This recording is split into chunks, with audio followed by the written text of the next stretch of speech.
Satellite road पर स्थित Sardar Patel hall में अपने शो की शुरुआत मैंने विश्व प्रकाश दीक्षित की गज़ल के साथ शुरू की। गज़ल खत्म होते ही श्रोताओं की तालियों की गड़गड़ाहट से पूरा हॉल गूंज उठा। इससे मुझे काफ़ी संतोष हुआ, क्योंकि यह मेरा पहला सोलो परफॉर्मेंस था। शो से पहले मैं काफ़ी नर्वस थी, पर थैंक्स टू देव, उनके मोटिवेशन से मेरा हौसला 7वें आसमान पर था। गज़ल के बाद कुछ फिल्मी गीत और 2 घंटे की रजनी पंडित म्यूज़िकल इवनिंग ख़त्म हुई। मेरा दर्द का सफ़र खुशी के मुकाम पर आखिरकार पहुंच ही गया। मेरा अब तक का जीवन दर्द का ही सफ़र है। हर पहलू, हर हिस्से में दर्द ही दर्द है। इससे मुझे प्रेरणा भी मिलती है, क्योंकि हर गम की काली रात का अंत सुनहरी सुबह से ज़रूर होता है। पहले अपना परिचय दे दूँ। मेरा नाम रजनी है और उम्र 27 साल है। समाजशास्त्र में MA हूँ। फ़िलहाल अहमदाबाद में ही रहती हूँ। इस शहर में आई मुझे कुछ ही महीने हुए हैं। वैसे मैं मूल रूप से नडियाद जिले के एक गांव में रहने वाली हूँ। मेरे पिताजी राजस्व विभाग में कार्यरत है और माँ गृहिणी है। बाकी परिवार में भाई बहन भाभी भतीजे सब है। देखा जाए तो मेरा परिवार एक आदर्श परिवार है। पर मेरे बचपन की शुरुआत दर्द के सफ़र से शुरू हुई। मुझे एक बात जो धीरे धीरे समझ आने लगी, वह थी बेटी की उपेक्षा। आज भले ही चारों तरफ ये नारे दिए जाते हो कि बेटी बचाओ, बेटी पढ़ाओ, लड़का लड़की एक समान, पढ़ी लिखी लड़की, रोशनी घर की, पर हकीकत अलग है। मेरे घर में ही मिलेंगे कुछ ऐसे निशान जहां अरमानों ने खुदकुशी की है। वास्तव में अपने ही घर वाले बेटियों से अच्छा व्यवहार नहीं करते।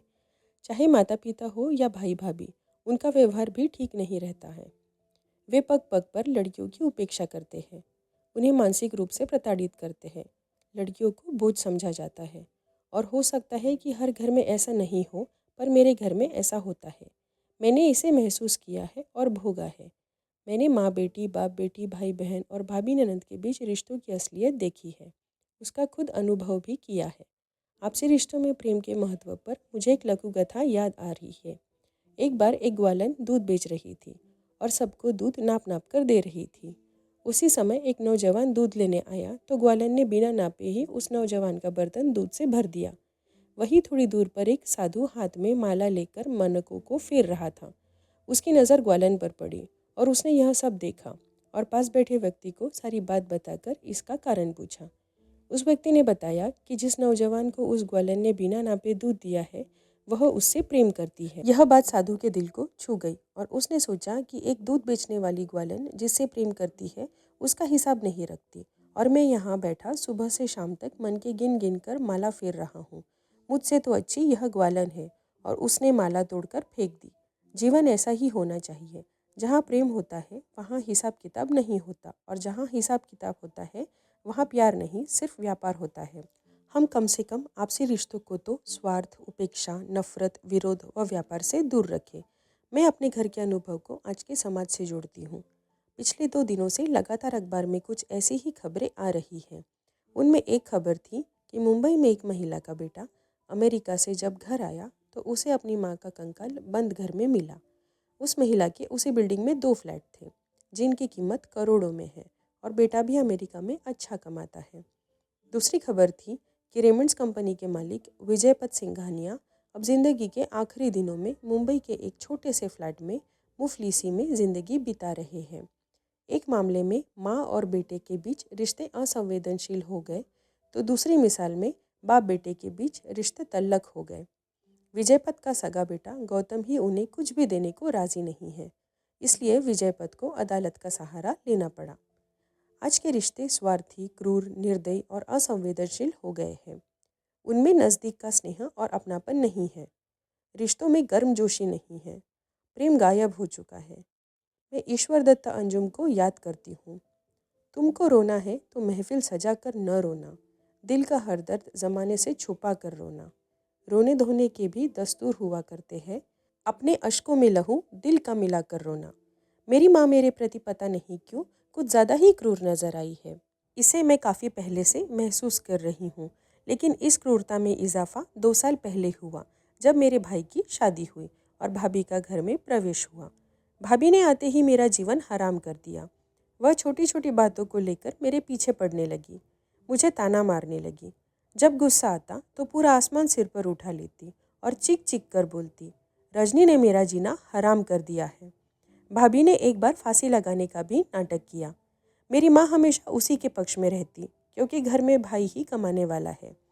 माँ भाभी का समर्थन करती और कहती, रजनी तुम चुप रहो, अपनी भाभी से ज़बान मत लड़ाओ। तुम्हारा क्या है, तुम्हें तो शादी करके दूसरे घर जाना है। मैं अपनी माँ की खूब इज्जत करती हूँ, उनके लिए मेरे मन में अगाध सम्मान है। मेरी नज़र में मेरी माँ सरीखी दुनिया में कोई दूसरा नहीं है। वे बेमिसाल है, पर उनका एक और पक्ष मैं आपके सामने रख चुकी हूँ। वे कई बार तो यह भी कह चुकी है कि मुझे तुमसे कोई मतलब नहीं है। कहीं तुम्हारी वजह से मेरे दोनों बेटों का कत्ल ना हो जाए। मेरे लिए अफसोस की बात है कि मेरा सगा भाई भी भाभी की हाँ में ही हाँ मिलाता है। भाई पैसे के घमंड में रहता है, क्योंकि वह काफ़ी पैसा कमाता है। वह भी कहता है कि रजनी तुम ज़ुबान बहुत चलाती हो, तुम मेरी दुश्मन बन गई हो। अपनी भाभी का सम्मान किया करो। तुम भाभी का हमेशा अपमान करती हो। वे तुमसे बड़ी है। मेरी भाभी एक बार तो मेरे ऊपर हाथ भी उठा चुकी है। मैं भी भाभी को मारकर उसे करारा जवाब दे सकती थी, पर मैंने ऐसा नहीं किया। मैं खून का घूंट पीकर रह गई। भाई यह भी कहता है कि रजनी तुम जिंदगी में कुछ नहीं कर पाओगी, नौकरी करके कितना कमाओगी। 5,000, 10,000, बस इतनी तो मेरी एक दिन की कमाई और खर्च है। मैं माँ पिताजी का बहुत सम्मान करती हूँ। कुल मिलाकर मुझे उनसे कोई शिकायत नहीं है। पर मेरा दुख है कि चाहे माँ हो या पिताजी, दोनों ने मेरी भावनाओं को समझने का कोई प्रयास नहीं किया। लिहाजा मेरा दर्द का सफ़र चलता रहा। रात गम की बसर नहीं होती, उफ सहर क्यों नहीं होती।